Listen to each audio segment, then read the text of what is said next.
The first case, if two vowel sounds are together, and another case is if E is there at the end, means if we have VCE pattern. What is that VCE pattern? V stands for vowel, C stands for consonant, and E, letter E, vowel E, you already know.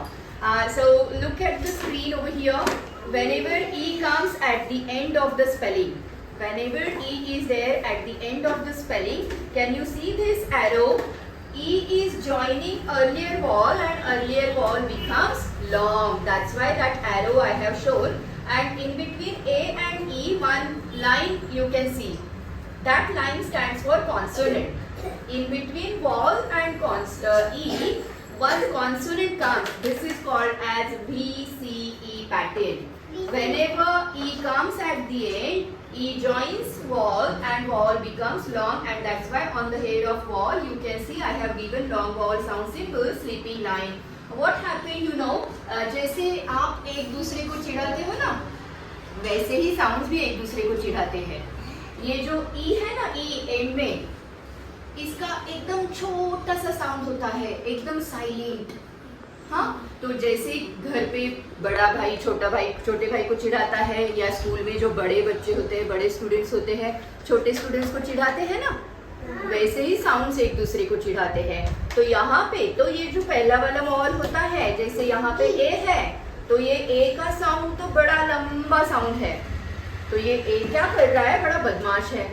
वो ए ई को चिढ़ा रहा है कि हे ई, तेरा तो sound इतना सा छोटा सा है, कोई नहीं सुनेगा, तू बोल मत, कोई नहीं सुनेगा. जैसे घर पे बड़ा भाई बोलता है ना, हे टीकू बोल मत, छोटा है तू, कोई नहीं सुनेगा.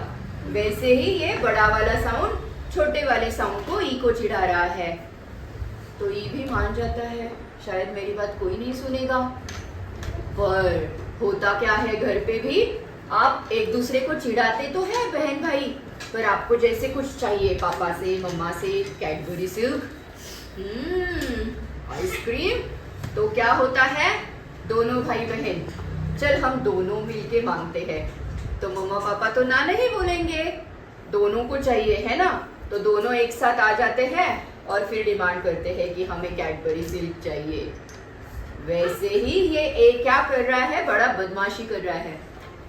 तो वो ए ई को क्या बोलता है, पहला वाला जो लॉन्ग साउंड होता है ना, वो ई को क्या बोलता है कि हे ई, तेरे अकेले का साउंड तो कोई नहीं सुनेगा, तू तो बस चुप है वहां पे एंड में, तो तू एक काम कर, मेरे साथ आ जा, मेरे पास आ जा, फिर हम दोनों मिलके अच्छा सा लंबा सा साउंड बनाएंगे.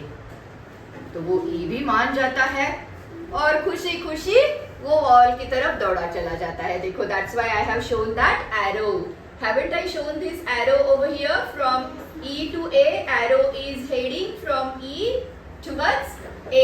That is long vowel sound. तो वो E बोलते वक्त क्या हो रहा है, A के पास जा रहा है, यानी पहले जो long vowel है उसके साथ E चला जाता है.